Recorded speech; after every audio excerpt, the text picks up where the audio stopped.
15. 라비크는 아주 천천히 잠에서 깨어났다. 한동안 꿈과 현실의 이상한 혼돈 속에 누워 있었다. 꿈은 점차 흐릿해지고 조각조각 났지만 여전히 계속되었다. 그와 동시에 그는 자신이 지금 꿈을 꾸고 있다는 것을 알았다. 그는 독일 국경과 가까운 슈바르츠발트의 조그만 역에 있었다. 가까운 곳에서 폭포 소리가 요란하게 들려왔다. 산에서는 전나무 향기가 퍼져나왔다. 여름이었다. 골짜기는 송진과 풀냄새로 가득했다. 철도선로는 저녁 노래 붉게 빛났다. 그 위로 기차가 뚝뚝 피를 흘리며 지나간 것 같았다. 내가 여기서 뭘 하고 있는 건가? 하고 라비크는 생각했다. 여기 독일에서? 나는 프랑스에 있지 않은가? 나는 파리에 있다. 그는 부드럽고 눈부신 파도를 타고 미끄러졌다. 그리고 그 파도가 그에게 점점 더 잠을 퍼부었다. 그러더니 그것은 어느새 녹아 안개가 되더니 끝내 가라앉고 말았다. 그는 파리가 아니라 독일에 있었다. 무엇 때문에 다시 독일로 돌아왔단 말인가? 그는 조그만 정거장 안을 거닐었다. 신문 가판대 옆에 영무원이 서 있었다. 그는 민중의 관찰자를 읽고 있었다. 중년 사내로 얼굴은 통통했고 눈썹은 진한 블론드색이었다. 다음 기차는 몇 시죠? 하고 라비크가 물었다. 영무원은 느릿한 동작으로 그를 쳐다보았다. 어디로 가시는데요? 라비크는 갑자기 뜨거운 공포가 몰려오는 것을 느꼈다. 나는 지금 어디 있는 건가? 이곳 지명은, 영명은 플라이부르크로 간다고 해야 할까? 젠장 어쩌자고 자기가 갈 곳을 모르는가? 그는 플랫폼을 따라 눈길을 보냈다. 영명 표지가 없다. 그는 싱긋웃으며 말했다. 지금은 휴가 중이죠? 어디로 가시는데요? 하고 영무원이 물었다. 그냥 이렇게 타고 돌아다녀요. 어쩌다가 그냥 내렸어요. 창에서 내다본 경치가 마음에 들어서. 그런데 벌써 싫어졌어요? 나는 폭포를 싫어하거든요. 이젠 떠나려고 합니다. 어디로 가시는데요? 어디로 갈지는 알고 있을 것 아닙니까? 모레는 플라이부르크에 있어야 해요. 그때까지는 시간 여유가 있고요. 이렇게 목적지도 없이 타고 돌아다니니 재미있는데요. 이 노선은 플라이부르크는 안 가요. 영무는 이렇게 말하며 그를 쳐다보았다. 너무도 멍청하지 않은가? 하고 라비크는 생각했다. 도대체 무엇 때문에 물어보는 걸까? 왜 그냥 기다리고 있지 않은가? 어찌다가 여기까지 왔던가? 알고 있어요. 하고 그가 말했다. 시간이 충분해요. 여기 어디 키루시를 파는 데는 없나요? 슈바르츠발트의 진짜 키루시 숲이 있을까요? 저기 구내식당에서 팝니다. 영무는 이렇게 말하며 여전히 그를 쳐다보았다. 라비크는 성강장을 천천히 걸어갔다. 발소리가 지붕 없는 성강장의 시멘트 바닥을 쿵쿵 울렸다. 1등석과 2등석 대합실에 두 남자가 앉아있는 것이 보였다. 등 뒤로 두 사람의 눈길이 느껴졌다. 정거장 지붕 밑으로 제비 몇 마리가 휙휙 날아다녔다. 그는 그것들을 바라보는 척하면서 헐깃 그 영무원을 살폈다. 영무원은 신문을 접고 라비크의 뒤를 따라왔다. 라비크는 식당으로 들어갔다. 맥주 냄새가 났고 아무도 없었다. 그는 다시 술집 밖으로 나왔다. 영무원은 밖에 서 있었다. 그는 라비크가 나오는 것을 보고는 대합실로 들어갔다. 라비크는 걸음을 빨리 했다. 자신이 의심받고 있다는 것을 순간적으로 느꼈다. 건물 모퉁이에서 그는 뒤를 돌아보았다. 성강장에는 아무도 없었다. 그는 수화물 발송소와 텅 빈 수화물 창구 사이를 급히 지났다. 그리고 우유통 몇 개가 놓인 화물 전용 성강장 밑을 수그려 지나갔고 안에서 전신기가 찰칵찰칵 소리를 내고 있는 창 밑을 기다시피 하여 건물 반대편으로 나섰다. 조심스럽게 뒤를 한번 돌아보고는 재빨리 철도를 건넜고 꽃이 핀 풀밭을 가로질러 전나무 숲 쪽으로 뛰어갔다. 그가 풀밭 위를 뛰어가는 동안에 민들레 화관들이 먼지처럼 날아올랐다. 전나무 숲까지 와서 보니 영무원과 두 사내가 성강장에 서 있었다. 영무원이 그를 가리키자 두 사내가 뛰어오기 시작했다. 라비크는 뒤로 펄쩍 뛰었다가 숲속을 마구 헤치며 달아났다. 뾰족한 가지들이 그의 얼굴을 때렸다. 그는 커다랗게 빙 돌며 뛰어갔다가 있는 곳을 들키지 않으려고 제자리에 멈추어 섰다. 두 사내가 전나무를 헤치고 오는 소리가 들렸고 그도 다시 뛰었다. 그는 계속해서 귀를 기울였다. 때로는 아무 소리도 들리지 않았고 그럴 때는 잠시 기다릴 수밖에 없었다. 이었고 다시 나무가지가 꺾이는 소리가 들렸다. 그러면 그는 되도록 소리를 내지 않으려고 땅에 엎드려 기었다. 귀를 기울일 때에는 두 손을 꽉 움켜쥐고 숨을 멈추었다. 벌떡 일어나 뛰고 싶은 충동이 경련처럼 일었지만 그러면 자기가 있는 장소를 들키고 말았을 것이다. 그는 상대편이 움직일 때에만 움직일 수밖에 없었다. 그는 푸는 노루기 사이 무성한 덤불에 엎드렸다. 헤파티카 트리볼라 하고 그는 생각했다. 노루기, 즉 헤파티카 트리볼라였다. 숲은 끝도 없는 것 같았다. 이번에는 사방에서 나뭇가지가 부러지는 소리가 났다. 자신의 몸이 비를 내리기라도 하듯 온몸이 땅구멍에서 땀이 쏟아지는 것을 느꼈다. 그리고 갑자기 맥이 풀린 듯 무릎으로 털썩 주저앉았다. 일어나려고 허우적거렸지만 더욱더 가라앉았다. 땅바닥이 마치 수렁 같았다. 그는 아래를 내려다보았다. 땅은 단단했다. 다리가 문제였다. 두 다리가 마치 고무 같았다. 추격자들의 소리가 바로 가까이에서 들렸다. 그들은 곧장 그를 향해 달려왔다. 그는 벌떡 일어섰으나 고무 무릎이 그를 주저앉히고 말았다. 그는 다리를 질질 끌었고 허우적거리며 한 발 한 발 앞으로 걸어갔다. 나무가지 꺾이는 소리가 점점 더 가까이에서 들렸다. 그러다가 갑자기 가지들 사이로 푸른 하늘이 조금 보였다. 숲속의 빈터였다. 여기를 재빨리 지나가지 않으면 끝장이었다. 그는 다리를 질질 끌며 앞으로 걸어갔고 그러다가 뒤를 돌아보았더니 바로 등 뒤에서 하나의 얼굴이 나타났다. 엄흉하게 미소 짓는 학회의 얼굴이었다. 그는 막을 힘도 없이 무력하게 점점 깊숙이 가라앉았다. 숨이 막혔다. 꺼져 들어가는 가슴을 두 손으로 쥐어 뜯었다. 그리고 끙끙 앓았다. 내가 신음을 했던가? 내가 어디에 있었던가? 그는 자신의 두 손으로 목을 쥐고 있는 것을 느꼈다. 두 손이 축축했다. 목도 축축했다. 가슴도 땀에 젖었다. 얼굴도 축축했다. 그는 눈을 떴다. 자신이 어디에 있는지 여전히 확실치 않았다. 전나무 숲속 수렁인지 아니면 다른 곳인지 알 수 없었다. 파리에 있다는 건 까맣게 몰랐다. 희끄무리한 달이 낯선 세계 위 십자가에 걸려 있었다. 창백한 달빛이 살해된 순교자의 후광처럼 어두운 십자가 뒤에 걸려 있었다. 희끄무레하게 죽어있는 달빛은 파리한 강철색과도 같은 하늘에서 소리도 없이 울부짖었다. 보름달이 파리의 호텔 앙테르나슈날의 방, 격자 모양 창살에 걸려 있었다. 라비크는 몸을 일으켰다. 무슨 일이 일어났던가? 피투성의 기차가 피를 뚝뚝 흘리며 여름날 저녁에 피 묻은 선로 위를 미친 듯 달려간다. 다시 독일로 돌아가 살인을 정당화한 잔악한 제도의 형리들에 둘러싸여 고문당하고 쫓긴다. 이런 꿈을 벌써 100번이나 꾸지 않았던가? 너무도 자주. 그는 남에게서 빌려온 빛으로, 이 빛은 태양을 가리키는 것으로 추정됩니다. 그는 남에게서 빌려온 빛으로 온 세상의 빛을 모조리 빨아들이는 달빛을 노려보았다. 강제 수용소의 공포로 가득한 꿈, 학살당한 친구들의 굳은 얼굴로 가득한 꿈, 살아남은 사람들의 눈물 없는 화석처럼 마비된 고통으로 가득한 꿈, 모든 비탄을 넘어선 참담한 이별과 고독으로 가득한 꿈이었다. 낮 동안에는 자신의 눈보다도 높은 담을, 장벽을 쌓아 올릴 수 있었다. 오랜 세월에 걸쳐 천천히 힘겹게 쌓아 올렸던 것이다. 소망들은 냉소로 목을 쥐어 죽여버려 없앴고 추억은 냉정하게 파묻어 짓밟아 버렸으며 모든 것을 심지어 이름까지 잡아채 없애버렸고 감정은 시멘트로 덮어버렸던 것이다. 그런데도 이따금 무심결에 과거의 창백한 얼굴이 달콤하게 망령과 같이 나타나 자신을 부를 때면 실성할 때까지 술을 마셔 있곤 했다. 낮 동안에는 그럴 수 있었다. 하지만 밤이 되면 다시 꿈에 내맡겨졌다. 고된 단련으로 얻은 브레이크는 풀려버렸고 술에는 미끄러져 구르기 시작했다. 의식의 지평선 너머에서 과거는 다시 고개를 쳐들고 무덤을 파헤치고 나타나는 것이다. 얼어붙었던 발작은 다시 시작되고 망령들은 돌아오고 피는 다시 끓어올랐다. 상처들은 피를 뚝뚝 흘렸고 암흑의 폭풍은 모든 방벽과 바리케이드를 휩쓸어버린다. 망각, 그것은 의지의 가로등이 세상을 비추는 동안에는 쉬운 일이다.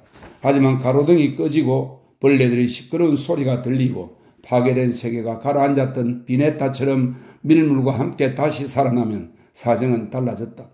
그런 모든 것을 잊으려고 저녁마다 납덩이처럼 곤드레 만들에 취할 수도 있었다. 밤을 낮으로 만들고 낮을 밤으로 만들 수도 있었다. 낮에는 다른 꿈을 꾼다. 밤처럼 모든 것으로부터 쫓기지 않아도 된다. 그런 짓을 얼마나 많이 해보았던가? 새벽 잿빛이 거리로 기어들기 시작할 무렵에 호텔로 돌아왔던 일이 얼마나 많았던가? 대작할 사람이 있기라도 하면 누구하고라도 지하 묘지에서 술을 마시며 모로소프가 셰라자드에서 돌아오기를 얼마나 자주 기다렸던가? 그래야 모로소프가 돌아오면 모조 종려나무 아래에서 그와 함께 계속해서 범하셨던 것이다. 창도 없는 그 방에서는 다만 벽시계만이 바깥 세상이 얼마나 밝았는지 말해줄 뿐이었다. 마치 잠수함 속에서 범하시는 꼴이었다. 머리를 가로저으며 더 이성적이 되어야 한다고 생각하기란 간단한 일이다. 하지만 제기랄 그게 쉽지 않았다. 생명은 생명이었다.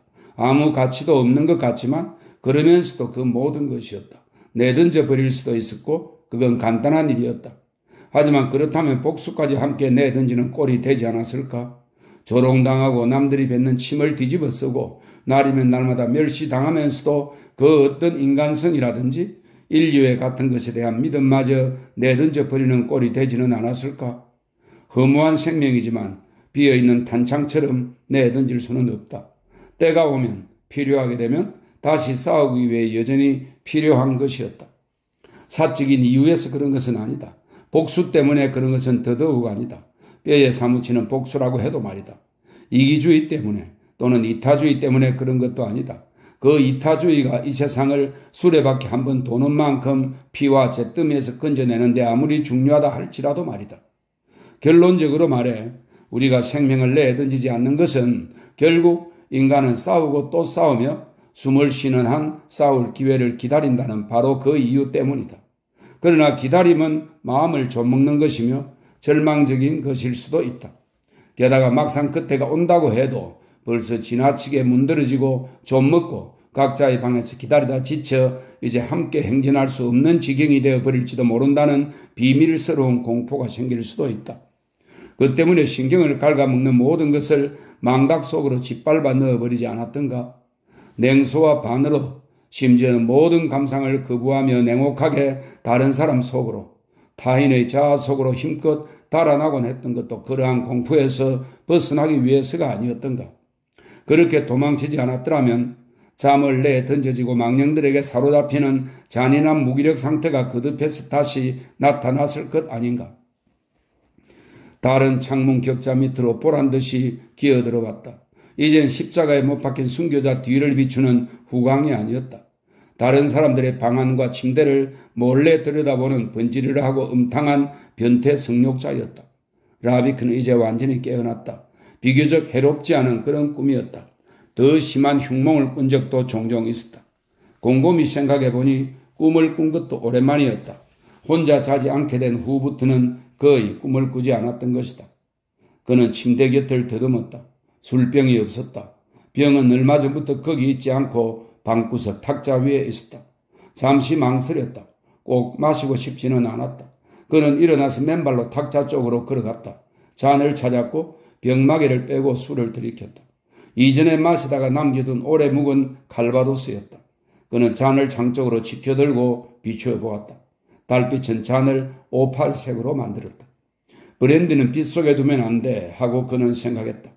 태양빛에도 달빛에도 마찬가지다. 부상병이 밤중에 보름달 아래 바깥에 누워있으면 다른 날 밤보다 더 쇠약해지는 법이다. 그는 머리를 가로저으며 술을 쭉 들이켰다. 그리고 또 한 잔을 따랐다. 헐기 쳐다보니 조항이 눈을 뜨고 이쪽을 보고 있었다. 그는 멈칫했다. 그녀가 정말 깨어서 자기를 쳐다보고 있는지 알 수 없었다. 라비크 하고 그녀가 그를 불렀다. 여자는 지금 막 일어난 듯이 몸을 움찔했다. 라비크 하고 이번엔 달라진 목소리로 불렀다. 라비크 거기서 뭐해요? 뭐 좀 마시고 있어. 아니 왜요? 여자가 몸을 일으켰다. 무슨 일이에요? 여자는 어리둥절하며 물었다. 무슨 일이 있었나요? 아무것도 아니야. 여자는 머리를 뒤로 쓸어넘기며 말했다. 아니 깜짝 놀랐잖아요. 그럴 생각은 아니었어. 계속해서 잘 줄 알았어? 갑자기 그런 곳에 서 있으니 말이에요. 구석에 엉뚱하게 말이에요. 미안해 조항. 당신이 깰 줄 몰랐어. 당신이 옆에 없다는 걸 느꼈어요. 추웠어요. 바람이 분 것 같기도 했고 섬뜩하면서 놀랐다고요. 그런데 당신이 느닷없이 거기에 서 있잖아요. 무슨 일이 있었나요? 아니야. 아무 일도 전혀 없었어. 조항. 잠이 깨서 뭘 좀 마시려고 했던 거야. 저도 한 모금 주실래요? 라비크는 잔을 채워 침대 쪽으로 갔다. 지금 보니 꼭 어린애 같아 하고 그가 말했다. 여자는 두 손으로 잔을 받아 마셨다. 천천히 마시며 잔 너머로 그를 쳐다보았다. 왜 잠을 깼어요? 하고 여자가 물었다. 모르겠어. 달 때문인 것 같아. 나는 달이 싫어요. 앙티브에 가서 보면 싫어하지 않을 거야. 여자가 잔을 내려놓았다. 우리 정말 떠나는 거예요? 그래, 떠나는 거예요. 이곳의 안개와 비를 피하는 거예요? 그래, 이 빌어먹을 안개와 비로부터 도망치는 거다. 한 잔 더 줘요. 더 자야지. 아니요, 그냥 자기 아까워요. 사람들은 자느라고 인생을 너무 많이 놓쳐버려요. 한 잔 더 주세요. 그 고급 술인가요? 그것도 가져가요. 아무것도 가져갈 필요 없어. 여자가 그를 쳐다보았다. 절대로요? 절대로. 라비크는 창가로가 커튼을 쳤다. 커튼은 반만 닫혔다. 달빛이 채광 구멍을 통해 들어오는 것처럼 그 사이로 비쳐 들어와 방을 밝기가 서로 다른 두 쪽으로 갈라놓았다. 왜 침대로 안 와요? 하고 조항이 물었다. 라비크는 달빛 건너편에 놓인 소파 옆에 서 있었다. 침대에 있는 조항이 흐릿하게 보였다. 목덜미를 덮은 그녀의 머리카락은 희미하게 빛났다. 그녀는 벌거벗고 있었다.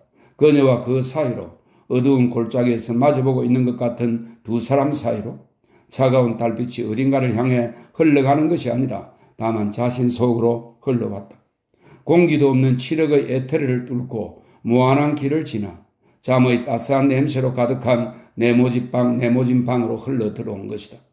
아득히 먼 곳의 사밀한 별에 부딪혀 마술가도 같이 뜨거운 태양 광선에서 납덩이같이 차가운 흐름으로 변해버린 광선의 파편.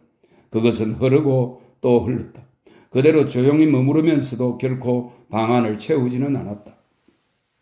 왜 이리로 오지 않아요? 조항이 또 물었다. 라비크는 어둠과 빛을 지나 그리고 다시 어둠을 통해 방을 가로질러 갔다. 몇 걸음에 지나지 않았지만 그에게는 아득한 거리처럼 느껴졌다. 술병은 가지고 오셨죠? 잔을 드릴까요? 몇이나 됐죠? 라비크는 야광시계의 조그만 문자판을 보았다.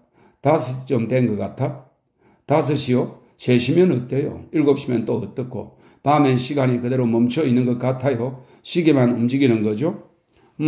그렇지만 모든 일은 밤에 일어나거든? 아니면 밤이기 때문에 모든 일이 일어나는 건지도 모르고. 뭐가요? 낮이면 눈에 드러나는 것들 말이야? 겁주지 말아요. 그렇다면 모든 일이 자는 동안에 미리 일어난다는 말이잖아요? 맞아. 여자는 그의 손에서 잔을 가져와 마셨다. 무척이나 아름다운 여자였다. 그는 자기가 여자한테 빠져 있다는 것을 느꼈다. 조각이나 그림 같은 아름다움은 아니었다. 바람이 그 위를 불어가는 목장과 같은 아름다움이었다. 그 여자의 안에서 맥박치고 있는 것, 두 세포가 만나서 비밀스럽게 그 여자를 만들어낸 것, 즉 자궁 안에 물어부터 지금의 그 여자를 만들어낸 것, 그것은 생명이었다. 작디 작은 씨앗 한 알 속에 벌써 다 자란 나무가 들어있는 것과 같은 불가해한 수수께끼였다. 그 씨앗 하나는 웅크리고 있고 극미한 상태로 존재하다 어느새 우듬지가 되고 열매가 되고 그 모든 사월의 소나기처럼 한꺼번에 꽃을 피우지 않는가. 그리고 또한 하룻밤의 사랑과 약간의 점액과 점액이 서로 만나 얼굴이 생기고 어깨와 눈이 생기고 바로 이런 눈과 어깨가 생기게 되는 것도 마찬가지로 불가해한 수수께끼 아닌가. 그렇게 태어난 이 여자가 세상 그 어느 곳에 수백만 인간들 사이에 섞여 있다가 11월 어느 날 밤 파리의 알마 다리 위에 서 있게 되었고 마침내 그들이 하나가 된 것도 마찬가지로 불가해한 수수께끼였다. 왜 밤이 그렇게 된다는 거예요? 하고 조항이 물었다. 이리 가까이로 와요. 하고 라비크가 대답했다. 나 이 여자가 잠의 10년에서 다시 돌아왔고 우연이라는 달빛 비치는 풀밭에서 되돌아왔기 때문이야. 말하자면 밤과 잠은 서로에게 배반자인 거지, 알겠어? 우리가 오늘 밤 얼마나 가까이 서로 붙어서 잠이 들었는지 말이야. 우리는 인간들이 더 이상 서로 다가설 수 없을 만큼 꼭 붙어 있었어. 우리 이마, 우리 피부, 우리 생각, 우리 호흡은 서로 문지르며 서로 섞였어. 그리고 나서 천천히 잠이 우리 사이로 스며들었던 거야. 빛깔도 없는 잿빛 잠이. 처음엔 얼룩 몇 개에 지나지 않았지만 점점 수가 많아져 우리들의 상념에 딱지처럼 떨어지고 피 속으로 들어가 무의식의 세계로부터 맹목적인 것을 우리 속으로 방울방울 쏟아넣게 되는 거야. 그러면 갑자기 우리는 각자 홀로 되어 외롭게 어두운 운하를 따라 그 어딘가로 흘러내려가게 돼. 미지의 힘과 형상을 알 수 없는 온갖 공포에 사로잡힌 채 말이야. 내가 잠에서 깨어났을 때 당신을 보았어. 당신은 자고 있었어. 당신은 여전히 먼 곳에 있었던 거야. 내게서 완전히 빠져나간 채로 말이야. 당신은 나를 알지 못했고 당신은 내가 따라갈 수 없는 그 어딘가에 가 있었던 거야. 그는 여자의 손에 입을 맞추었다. 밤에 잠이 들 때마다 당신을 잃어버린다고 하면 그런 사랑을 어떻게 완전하다고 하겠어? 전 당신 곁에 꼭 붙어 있었어요. 당신 곁에, 당신 팔에. 당신은 미지의 나라에 가 있었어. 내 곁에 있긴 했지만 시리우스 별보다 더 먼 곳에 있었어. 낮 동안 당신이 어디에 있다 해도 그건 아무 문제도 아니야. 낮 동안에 내가 모든 걸 알잖아. 하지만 밤엔 누가 알겠어? 전 당신 곁에 있었어요. 당신은 나하고 같이 있지 않았어. 그저 내 옆에 누워 있었을 뿐이야. 내 마음대로 할 수도 없는 그런 나라에서 돌아올 수 있다는 걸 누가 알겠어? 알지도 못하는 사이에 변해버릴 수도 있는데. 당신도 마찬가지예요. 물론 나도 그래 하고 라비크가 말했다. 그 잔 좀 돌려주지. 내가 멍청한 소리를 하는 동안 당신 혼자서만 마시잖아. 여자가 잔을 넘겨주었다. 당신이 잠을 깨서 좋아요. 라비크, 달한테 감사해야겠어요. 달이 없었다면 우린 계속 잠든 채로 서로에 대해 아무것도 몰랐겠죠. 아니면 무방비 상태에서 우리들 중 한 사람의 마음에 이별의 씨앗이 뿌려졌을지도 모르죠. 그러면 눈에는 보이진 않지만 천천히 자라나 결국은 터져 나왔을 테죠. 여자가 조용히 미소를 띄었다. 라비크가 여자를 쳐다보았다. 당신은 별로 심각하게 받아들이지 않는 거지 안 그래? 별로요. 당신은 심각하지 않아. 하지만 거기에 무언가가 있어. 그래서 우리는 그걸 심각하게 여기지 않는 거야. 그 점에서 인간은 위대해. 여자가 다시 웃었다. 그런 건 하나도 안 무서워요. 나는 우리 몸을 믿어요. 몸은 밤 동안 우리 머릿속에서 어지럽게 출몰하는 헛개비들보다 자신이 원하는 걸 더 잘 알거든요. 라비크가 잔을 쭉 들이켰다. 좋아 하고 그가 말했다. 당신 말이 옳아. 오늘 밤은 그만 자는 게 어때요? 라비크는 딸의 은빛 띠를 향해 병을 쳐들었다. 아직 3분의 1은 남아있었다. 많이 남진 않았지만 그렇게 해보지. 그는 병을 침대 옆 탁자에다 놓았다. 그러고는 조항을 돌아보았다. 당신은 남자가 원하는 걸 모두 갖추고 있어. 게다가 남자가 모르는 것도 하나 더 가지고 있는 것 같아? 좋아요 하고 여자가 말했다. 우리 매일 밤중에 일어나기로 해요 라비크. 밤이면 당신은 낮과는 딴판이에요? 좋아진다 말인가? 달라져요. 밤이면 당신은 사람을 깜짝 놀라게 해요. 당신은 아무도 모르는 그 어디에선가 와요. 낮 동안 그렇지 않고 늘 그렇지는 않아요. 가끔. 귀여운 고백이야? 하고 라비크가 말했다. 몇 주 전이었으면 내게 그런 이야기를 하지 않았을걸? 그랬겠죠. 그땐 당신을 잘 알지 못했으니까요. 그는 눈을 들어 쳐다보았다. 여자의 얼굴에 이중적인 그림자는 조금도 없었다. 단순하게 생각하고 아주 자연스럽게 말하고 있는 것이다. 그의 마음을 상하게 하려는 것도 무언가 유별난 것을 말하려는 것도 아니었다. 그거 잘 됐군 하고 그가 말했다. 무슨 말이에요? 몇 주만 지나면 당신은 나를 더 잘 알게 될 거야. 그러면 나는 무덤덤한 존재가 될 거야. 꼭 나처럼 말이에요? 하고 조항이 웃었다. 당신은 그렇지 않아. 왜 그렇지 않죠? 5만 년 동안의 생물학적 근거가 있는 거야. 사랑은 여자의 눈을 날카롭게 하고 남자를 혼란스럽게 하지. 당신은 나를 사랑하세요? 물론. 너무 쉽게 말씀하시네요. 여자는 몸을 쭉 펴었다. 배부른 고양이 같다고 라비크는 생각했다. 자신의 재물을 소나기에 넣고 있다고 확신하는 배부른 고양이. 가끔 나는 당신을 창밖으로 내던지고 싶어 하고 그가 말했다. 왜 그렇게 하지 않죠? 그가 여자를 쳐다보았다. 그렇게 할 수 있을 것 같아요? 하고 여자가 물었다. 그는 대답하지 않았다. 여자는 베개를 베고 뒤로 누웠다. 사랑하기 때문에 없애버리는 건가요? 너무 사랑하기 때문에 죽이는 거예요? 라비크가 병 쪽으로 손을 뻗었다. 이런 하고 그가 말했다. 내가 뭘 잘못해 이런 봉변이람? 밤중에 잠을 깨어 이런 이야기를 들어야 하다니? 그럼 사실이 아니에요? 아니고 말고 그런 건 삼류 시인이나 여자들이나 입에 담을 말이야? 실제로 그렇게 하는 사람들에게도 마찬가지예요? 그럴 수도 있겠지. 당신은 그럴 수 있을 것 같아요? 조왕 하고 라비크가 말했다. 그럼 잡담은 그만. 난 그런 복잡한 생각은 못하는 사람이야?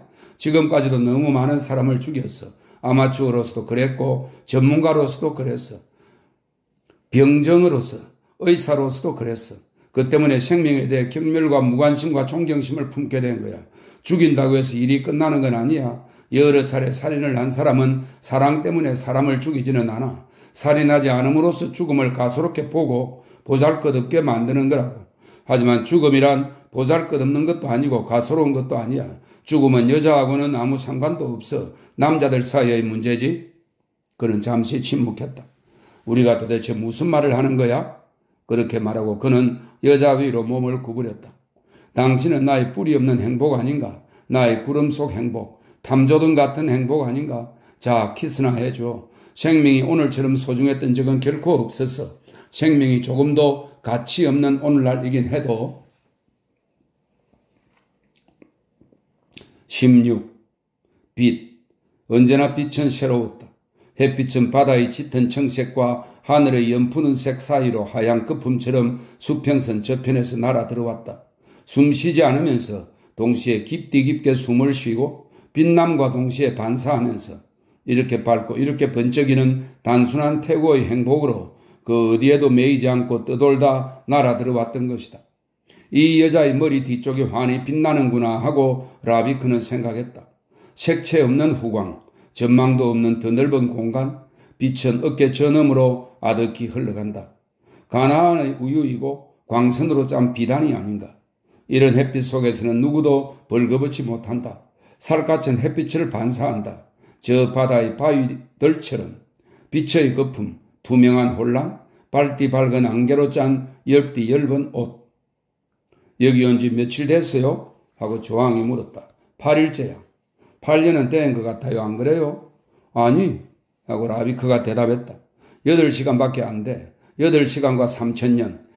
당신이 서 있는 바로 그곳엔 3000년 전에 젊은 에트루리아 여인이 서 있었어. 바람도 오늘처럼 아프리카 쪽에서 불어와 빛을 몰고 바다를 건넜을 거야. 조왕은 바위 위 그의 곁에 쪼그리고 앉았다. 언제 파리로 다시 돌아가야 해요? 오늘 밤 카지노에서 알게 되겠지. 우리가 땄잖아요. 충분하지 못해.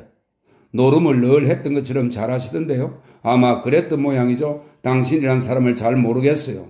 그 크루피에는 도박장에서 롤렛을 돌리거나 칩을 나누어주는 사람입니다.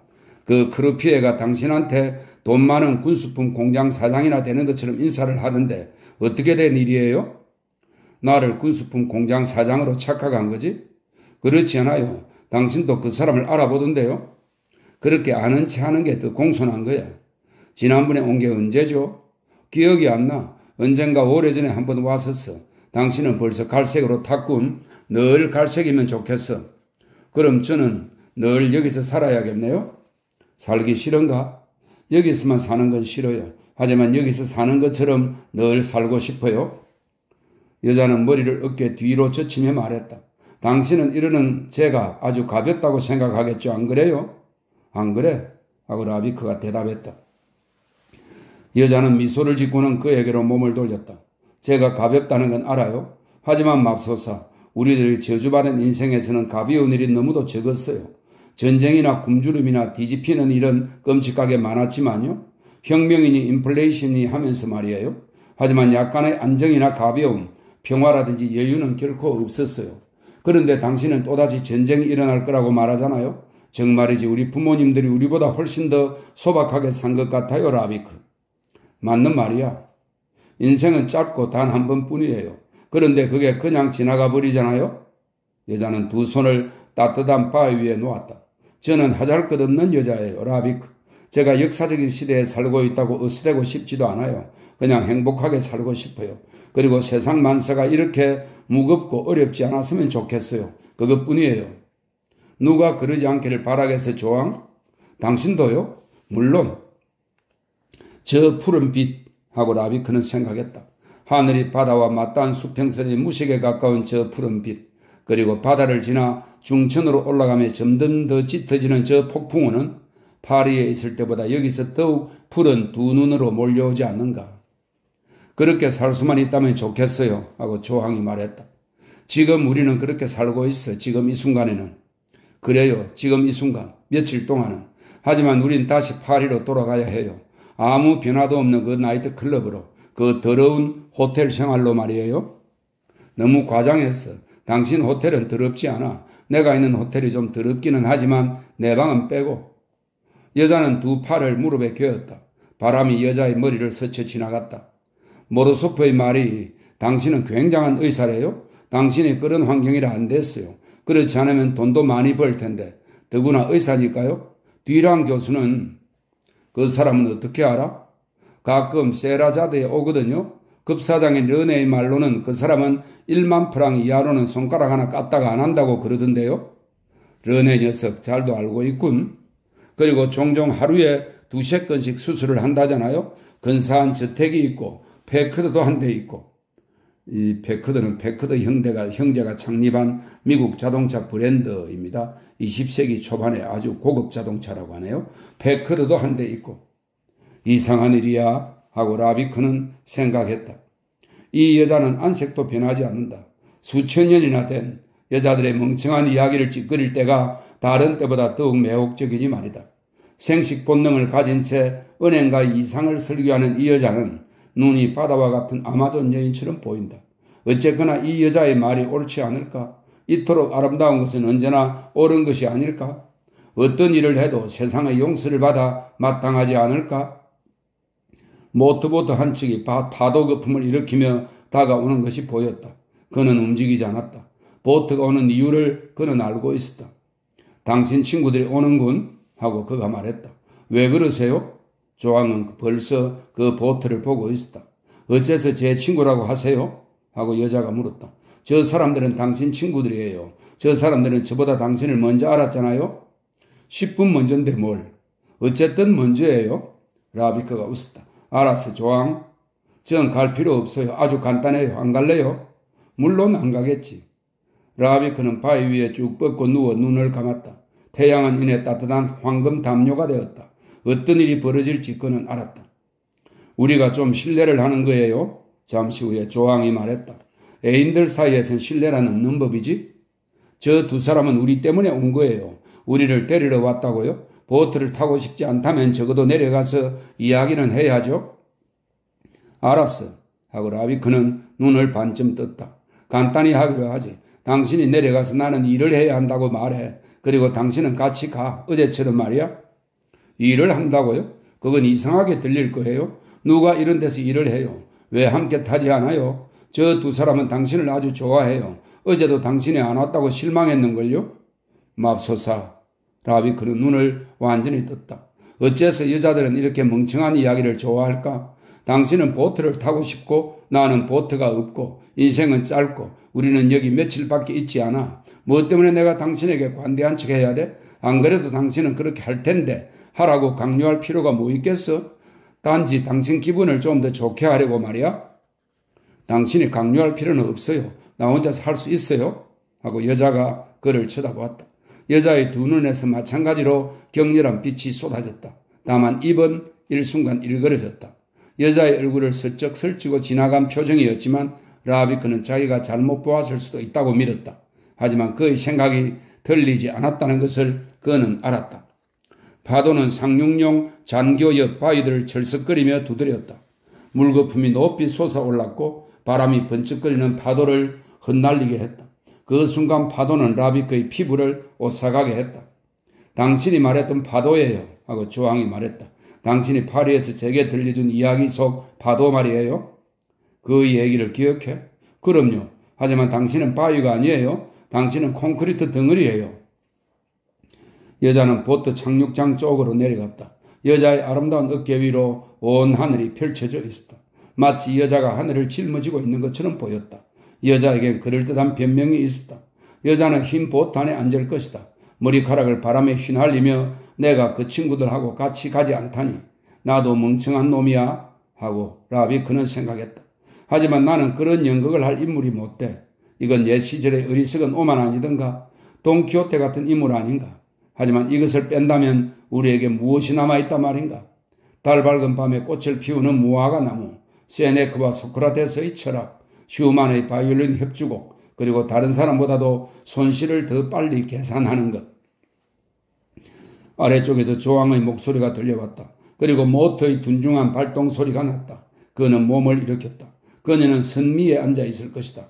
바다 저쪽 어딘가에 수도원이 있는 섬이 있다. 이따금 거기서 닭 우는 소리가 들려오기도 했다. 눈꺼풀을 통해 들어오는 태양은 시뻘겋게 달아올랐다. 기대에 찬 피의 꽃들로 붉게 물든 유년 시절의 부드러운 목장, 바다가 들려주는 태고의 자장가, 비네타의 종소리, 무사념의 마술 같은 행복. 그는 곧 잠이 들었다. 오후에 그는 차고에서 차를 꺼내왔다. 파리에서 모로소프가 그를 위해 렌트해준 탈보였다. 그 차를 몰고 조항하고 여기까지 온 것이었다. 라비크는 해안을 따라 차를 몰았다. 날은 청명하고 눈이 부셨다. 중부 코르니시를 지나 니스와 몬테카를로 그리고 빌프랑시로 달렸다.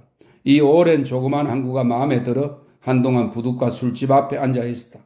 몬테카를로의 카지노 앞에 있는 공원 그리고 바다를 저 밑으로 내다보는 자살자들의 공동묘지를 서성거렸다. 어떤 묘지 하나를 찾아서 오랫동안 그 앞에 서 있으면서 미소를 지었다. 구니스의 비좁은 거리들을 지나고 신도시의 기념탑들이 서 있는 광장들을 지나 차를 달렸다. 그러고는 칸으로 갔고 칸을 지나 바위들이 붉은색이 되고 성스에서 이름을 딴 어촌들에 도착했다. 그는 조항을 잊었다. 자기 자신도 잊었다. 맑은 날씨에 태양과 바다와 육지의 이 새 화음에 그대로 몸을 내맡겼다. 해변을 따라 꽃은 만발했고 그 위 산길에는 아직 눈이 잔뜩 깔려 있었다. 프랑스엔 비가 내렸고 폭풍우는 유럽을 몰아쳤다. 하지만 이 좁다란 해변만은 그런 것에 아랑곳하지 않았다. 완전히 잊힌 듯 했다. 여기서 생명은 다른 식으로 맥박쳤다. 등 뒤에서 나라가 고난과 흉조와 위협의 안개로 벌써 잿빛이 되고 말았는데도 여기서는 태양이 빛났다. 그 환한 빛 아래서 죽어가는 세계의 마지막 거품이 모여들었다. 마지막 불빛을 둘러싸고 나방과 모기떼들이 추는 일순간의 춤, 그것은 모든 모기들의 춤과 마찬가지로 소용없으며 카페에서 흘러나오는 경음악처럼 어리석다. 자그마한 여름의 심장에 벌써 서리를 품고 있는 10월의 나비처럼 쓸모없게 되어버린 세상. 그래서 세상은 사신의 커다란 낮과 커다란 바람이 닥치기 전에 얼마 안 되는 시간을 춤추고 찌꺼리고 희롱하고 사랑하고 속이고 현혹하는 것이다. 라비크는 생라파엘로 차를 돌렸다. 작고 네모진 항구는 범선과 모터보트로 가득했다. 부둣가 카페들은 현란한 빛이 파라솔을 세워놓았다. 갈색으로 탄 여자들이 탁자에 앉아 있었다. 변함없이 그대로군 하고 라비크는 생각했다. 경쾌하고 부드러운 삶의 풍경, 명랑한 유혹, 해방의 자유로움, 유희. 오래전 일이긴 했지만 다시 떠올랐다. 한때 자신도 이런 나비의 생활을 했고 그것으로 충분하다고 생각했다. 차는 모퉁이를 돌아 거리로 타오르는 저녁놀 속으로 달렸다. 호텔에 돌아오자 조항으로부터 전화 연락이 와 있었다. 저녁 식사에 오지 못한다는 전원이었다. 그는 에텐로크로 내려갔다. 저녁 식사를 하는 손님은 거의 없었다. 대개는 주앙레팡이나 칸으로 가고 없었다. 그는 배의 갑판처럼 바위 위에 세운 테라스 난간 옆에 자리를 잡았다. 아래쪽에서는 바위에 부딪힌 파도가 흰 거품을 내고 있었다. 파도는 저녁 노을 속에서 자홍색과 청록색으로 다가오더니 이내 더 밝은 황적색과 오렌지색으로 변했고 마침내 날씬한 덩어리에 황혼을 쥐고선 바위에 부딪히며 오색 찬란한 거품으로 부서졌다. 라비크는 하염없이 테라스에 앉아 있었다. 서늘하고 깊은 고독. 그는 어떤 일이 닥칠지 아무 감정도 없이 명료하게 알았다. 당분간은 어느 정도 막을 수 있다는 것도 알았다. 눈속임과 술책을 부릴 수도 있었다. 하지만 그럴 생각은 없었다. 그러기엔 너무 늦었던 것이다. 술책이란 자잘한 사건에만 통하는 법이다. 남은 건 단 하나, 그냥 참는 것이었다. 자신을 속이거나 억누르지도 않으면서 그대로 견디는 것이었다. 라비크는 맑고 연한 플로방스 포도주 같은 잔을 들어 밝은 곳에 비추어 보았다. 싸늘한 밤, 파도수레에 둘러싸인 테라스, 이별을 구하는 태양의 웃음과 아득한 별들의 종소리로 가득한 하늘, 그리고 나의 마음속에서 스치라이트는 하고 그는 생각했다. 싸늘하게 미래의 말없는 세월 속으로 뛰어들어 휙 비추고는 어둠 속에 내버려 둔 채 가버릴 것이다. 나는 잘 알고 있지 않은가? 아직까지는 아무 고통도 없지만 앞으로 고통이 없지 않으리라는 것도 잘 안다. 그리하여 나의 생활은 다시 한번 내 손에 쥐어진 잔처럼 될 것이다. 거기에 투명하고 낯선 술이 가득 들어있지만 언제까지나 남아있지는 않을 것이다. 김이 빠진 썩은 쾌락의 식초가 되어버리고 말 테니까. 이대로 계속될 리는 없었다. 오래 계속되기엔 이 다른 생활 속에 너무 많은 요소들이 개입하고 말았다. 식물이 빛을 향하듯이 좀 더 가벼운 생활에 대한 유혹과 다채로운 것들에 대한 욕망 속으로 순진무구하고 아무 생각도 없이 빠져들고 말았던 것이다. 미래를 원하긴 했지만 그에게 주어진 것은 보잘것없는 현재라는 한 조각뿐이었다. 아직은 아무 일도 일어나지 않았다. 일어날 필요도 없었다. 모든 일은 훨씬 이전에 결정되고 만다. 대개는 그것을 알지 못하다가 유별나게 눈에 띄는 결과만을 보고 그것을 결정적인 것으로 여기는 것이다. 사실 그 결정은 이미 몇 달 전에 소리도 없이 내려졌는데 말이다. 라비크는 잔을 비웠다. 연한 포도주는 아까와는 다른 맛이 나는 것 같았다. 그는 다시 잔을 채워 마셨다. 포도주는 다시 전과 같이 오래되고 솜털같이 부드러운 향기를 풍겼다. 그는 일어나서 칸의 카지노로 차를 몰았다. 그는 차분하게 조금씩 돈을 걸었다. 아직도 마음속에서 서늘함을 느꼈고 이런 상태가 계속되면 딸 수 있다는 것을 알았다. 그는 마지막 12번 그리고 27번과 27의 스퀘어에 걸었다. 1시간 후에 그는 3,000프랑을 땄다. 스퀘어의 판돈을 배로 했고 또 4번에도 걸었다. 조항이 들어오는 것이 보였다. 조항은 옷을 갈아입고 있었다. 그가 호텔을 나온 뒤에 곧바로 돌아온 것 같았다. 모터보트로 그녀를 데리러 왔던 두 남자와 함께였다. 그가 아는 사람들로 한 사람은 벨기에 사람인 르클레르, 다른 한 사람은 미국인 뉴전트였다. 조항은 매우 아름답게 보였다. 커다란 회색 꽃무늬가 들어간 흰 야외복을 걸치고 있었다. 출발하기 전날 그가 사준 것이었다. 여자는 그 옷을 보고는 환호성을 지르며 달려들었던 것이다. 그러고는 물었다. 야외복에 대해 어쩌면 이렇게 잘 아세요? 내 것보다 훨씬 나아요. 그리고 다시 쳐다보며 말했다. 더 비싸기도 하고? 당신은 새야 하고 그는 생각했다. 아직은 나의 가지에 앉아있지만 날개는 이미 날아갈 만반의 준비를 하고 있어. 크루피어가 칩 몇 개를 그에게로 밀었다. 그 스퀘어의 근개에 들어맞았던 것이다. 그는 딴 돈은 집어넣고 판돈은 그대로 두었다. 조항은 바카라 테이블 쪽으로 갔다. 조항이 자기를 보았는지 그는 몰랐다. 게임을 하지 않는 몇 사람이 조항의 뒷모습을 바라보았다. 그녀는 마치 가벼운 바람을 향해 가는 것처럼 어디로 가려는지 모르는 것처럼 걸어갔다. 여자는 머리를 돌려 뉴전트에게 무슨 말인가를 했다. 라비크는 갑자기 두 손으로 칩을 밀어버리고 자기 자신도 그 초록색 테이블에서 떨치고 일어나 조항을 때리고 사람들 사이를 재빨리 뚫고 문을 나가 그 어떤 섬으로 앙티브의 수평선 있는 섬으로 달아나 이 모든 것으로부터 그녀를 떼어놓고 자기 것으로 지키고 싶은 충동을 느꼈다. 그는 다시 판돈을 걸었다. 7번이 나왔다. 섬으로 간다 해도 떼어놓을 수는 없을 것이다. 마음의 불안에는 한계가 없는 것이다. 자기 팔에 안고 있는 것을 가장 읽기 쉬운 것이다. 내버린 것은 잃는 법은 결코 없다. 공은 천천히 굴렀다. 12번이었다. 그는 다시 판돈을 걸었다. 눈을 들어보니 바로 조항의 눈과 마주쳤다. 여자는 테이블 맞은편에 서서 그를 쳐다보고 있었다. 그는 고개를 끄덕이고는 싱긋 웃었다. 여자는 눈을 크게 뜨고 그를 쳐다보았다. 그는 롤레판을 가리키며 어깨를 으쓱했다. 19번이 나왔다. 그는 판돈을 걸고 다시 눈을 쳐들었다. 조항은 이미 없었다. 그는 조바심을 내며 억지로 앉아있었다. 옆에 놓인 담뱃갑에서 담배 한 개비를 뽑았다. 웨이트 중 하나가 불을 붙여주었다. 배가 불룩한 대머리 사내로 유니폼을 입고 있었다. 세상이 달라졌어요? 하고 사내가 말했다. 그렇지요. 하고 라비크가 말했다. 모르는 사내였다. 1929년경은 달랐지요? 그렇지요. 라비크는 그가 1929년에 칸에 왔었는지 아니면 그 사내가 그저 되는 대로 말을 하는지 알 수 없었다. 보지도 못한 사이에 사가 나와 있었다. 그는 좀 더 집중하려고 했다. 그러나 며칠 더 있으려고 푼돈을 걸고 있다는 게 어리석다는 생각이 갑자기 들었다. 무엇 때문에 이따위 짓을 하는 건가? 무엇 때문에 여기에 왔단 말인가? 제기랄 마음이 약한 탓이야? 다른 이유는 없어. 천천히 소리도 없이 잠식당하다가 이제 정신을 차려야지 하고 생각하면 그때 뚝 하고 부러져 버리는 거다. 모로소프의 말이 옳았다. 여자를 잃어버리는 가장 좋은 방법은 하루 이틀밖에 지탱할 수 없는 생활을 여자에게 보여주는 것이다. 그러면 여자는 그런 생활을 다시 찾으려 하지만 이제는 그런 생활을 지속하게 해줄 수 있는 다른 남자를 찾기 마련이다. 이제 헤어지자고 말해야겠다라고 그는 생각했다. 파리에서 그녀와 헤어져야겠다. 너무 늦기 전에. 그는 다른 테이블에서 더 계속할까 하고 생각했다. 하지만 갑자기 내키지 않았다. 한번 크게 해본 일을 소규모로 할 수 없는 법이다. 주위를 둘러보았다. 조항은 보이지 않았다. 그는 곧장 바로 가서 코냑 한 잔을 마셨다. 그러고는 차를 타고 1시간쯤 돌아다닐 생각으로 광장으로 나갔다. 차에 시동을 걸자 조항이 오는 것이 보였다. 그는 차에서 내렸다. 여자는 빠른 걸음으로 다가왔다. 절 버려두고 돌아가려 했어요? 하고 여자가 물었다. 1시간쯤 산 쪽으로 드라이브나 하다 돌아오려고 했어.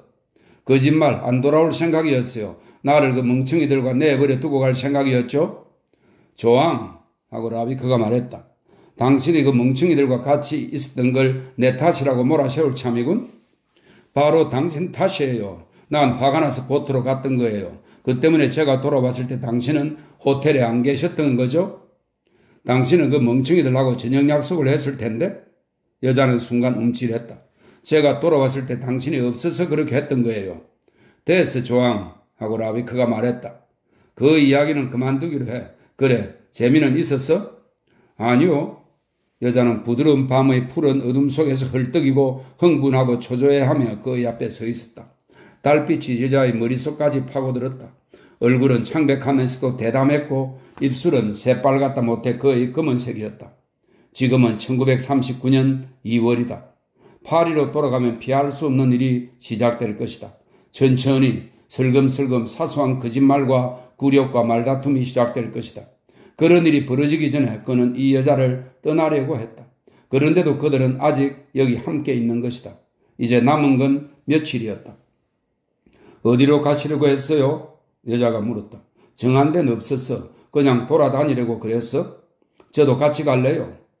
당신의 그 멍청이들이 뭐라고 생각할까? 상관없어요. 벌써 작별 인사를 했어요. 당신이 날 기다린다고 말했어요. 나쁘진 않군, 하고 라비크가 대꾸했다. 당신은 머리가 좀 돌아가는 어린애군. 차 지붕을 덮을 테니 좀 기다려. 그냥 열어두세요. 외투가 있으니 따뜻할 거예요. 차를 천천히 몰아요.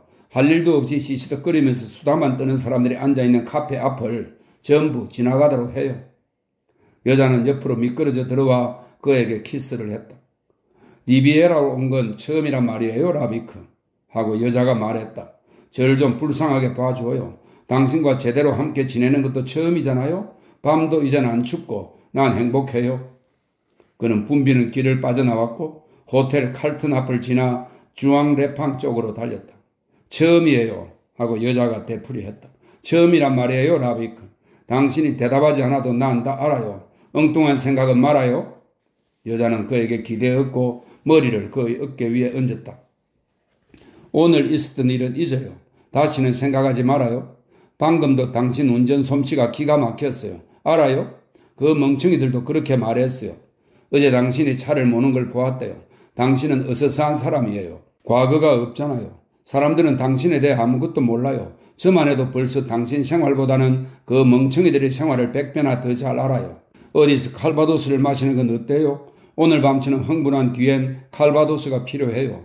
당신과 지내는 건 힘들어요? 차는 낮게 날아가는 새처럼 길 위를 달렸다. 너무 빠른가? 하고 라비크가 물었다. 아니에요. 더 빨리 달려요. 바람이 나무들을 뚫고 지나가게요. 밤바람이 쏴 소리를 내도록 해요. 제 가슴은 사랑 때문에 구멍이 뚫렸어요. 사랑으로 가득한 내 속이 환히 들여다 보여요. 당신을 너무도 사랑하기 때문에 제 마음은 활짝 열렸어요. 옥수수 밭에서 자기를 바라보는 남자 앞의 여자처럼 말이에요.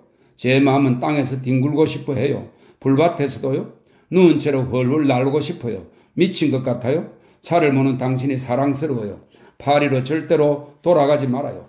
보석이든 트렁크를 훔치거나 은행을 털어요. 그리고 이 차를 타고 다시는 돌아오지 말아요. 라비크는 작은 바 앞에서 차를 멈추었다. 엔진의 윙윙거리는 소리가 그치자 갑자기 저 멀리서 깊은 바다의 숨소리가 부드럽게 들려왔다. 자, 내리지 하고 그가 말했다. 당신의 칼바도스가 여기 있어. 벌써 꽤나 마셨지? 너무 많이요. 당신 때문이에요. 게다가 그 멍청이들이 찌꺼리는 소리를 더 이상 들을 수 없었어요. 그럼 왜 내게로 오지 않았어? 이렇게 왔잖아요. 그래, 내가 돌아갈까봐 온 거지. 뭘 좀 먹었어? 별로요. 배가 고파요. 돈은 좀 땄어요? 땄어. 그럼 최고급 식당으로 가서 캐비아를 먹고 샴페인을 마셔요. 그따위 전쟁이라고는 없었던 그 옛날 우리 부모님들처럼 지내요. 근심 없이 감상해졌고 마음 편히 굴레에서 벗어나 천박한 취미를 즐겨요. 눈물도 흘리고 달도 보고 협죽도도 감상하고 바이올린을 켜고 바다도 사랑도 즐기는 거예요. 나 안 믿어요. 우린 아이를 낳을 거예요. 정원도 집도 가질 거예요. 당신은 여권도 가지게 되고 앞날도 보장될 거예요. 당신 때문에 내 출세는 포기해야죠. 그리고 20년 후에도 서로 사랑하고 질투한단 말이에요. 당신은 여전히 나를 아름답다고 생각하고 나는 당신이 하룻밤이라도 집에 없으면 잠을 못 자고. 그는 여자의 얼굴에서 눈물이 흐르는 걸 보았다. 여자가 싱긋 웃었다. 이런 것 모두가 거기에 속해요. 내가 말한 천박한 취미의 일부라고요? 그럼 하고 그가 말했다.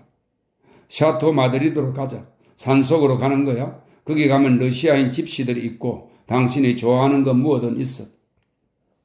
이른 아침 저 아래로 바다는 잿빛이었고 파도는 잠잠했다. 하늘은 구름 한 점 없는 무채색이었다. 수평선에는 가나다란 한 줄기 은색 빛이 비치고 있었다. 너무도 조용해서 서로의 숨소리가 들릴 정도였다. 그들이 마지막 손님이었다. 그들의 앞서 집시들은 낡은 포도차에 몸을 싣고 꼬불꼬불한 산길을 내려갔다. 웨이터들은 시트로행을 몰고 내려갔고 요리사는 1929년형 6인승 들라리에를 타고 물건을 구입하러 갔다. 벌써 날이 밝았어? 하고 라비크가 말했다.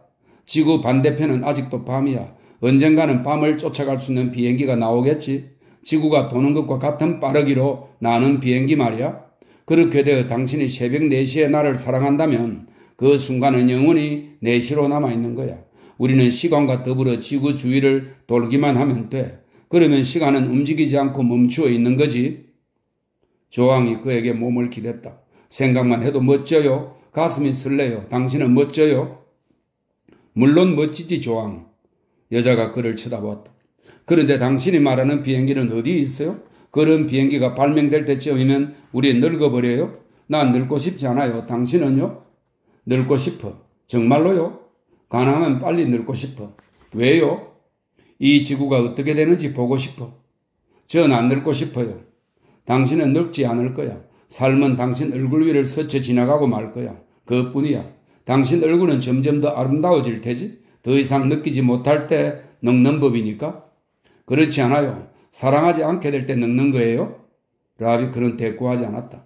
떠나야 해 하고 그는 생각했다. 당신을 떠나야 해. 불과 몇 시간 전에 칸에서 내가 무슨 생각을 했던가? 여자는 그의 품속에서 꿈틀거렸다. 축제는 끝났어요. 이제 당신과 집으로 돌아가 함께 자는 거예요. 얼마나 아름다워요? 사람이 자신의 한 부분이 아니라 전부를 걸면서 산다는 게 얼마나 아름다워요? 가장자리까지 꽉 차 더 이상 아무것도 집어넣을 수 없을 정도로 안정된다는 게 얼마나 아름다워요. 얼른 집으로 가요. 우리가 빌려놓은 집으로요. 정원 딸린 별장처럼 보이는 하얀 호텔로요. 차는 그의 시동을 끈 채 꼬불꼬불한 길을 미끄러져 내려갔다. 날은 점점 밝아졌다. 땅은 이슬 냄새를 풍겼다. 라비크는 헤드라이트를 껐다. 코르니스를 지날 때 야채와 꽃을 실은 집마차와 마주쳤다. 그들은 니스로 향했다. 도중에 북아프리카 토인 출신의 기병대를 앞질렀다. 윙윙거리는 모터 소리 사이로 기마대 말 발굽 소리가 들렸다. 자갈 포장도로 위에서 맑게 울리는 말 발굽 소리는 거의 인공적으로 들렸다. 기병들의 얼굴은 외투 두건 아래로 검게 보였다. 라비크는 조항을 쳐다보았다. 여자가 생긋 미소를 지었다. 그 얼굴은 창백하고 피곤해져러 전보다 더 연약해 보였다. 부드러운 피로감에 젖은 여자의 얼굴은 그에게 그 어느 때보다도 더 아름답게 보였다. 어제라는 날은 아득히 가라앉아 버렸고 이제 막 마술과도 같이 어둡고 조용한 아침이 막 시작되리는 참이었다. 두려움도 의심도 품지 않은 아침은 포류하며 시간을 초월해 있었다. 앙티브만이 커다란 원을 그리며 그들 앞에 나타났다. 날은 점점 더 환해졌다. 밝아오는 새벽녘 빛에 구축함 세 척과 순양함 한 척으로 이루어진 네 척 군함들의 잿빛 강철의 윤곽이 뚜렷하게 떠올랐다. 밤중에 입항한 듯 했다. 낮은 자세로 위협하듯 말없이 그것들은 점차 물러가는 하늘을 배경으로 정박해 있었다. 라비크는 조항을 쳐다보았다. 여자는 그의 어깨에 기댄 채 잠들어 있었다.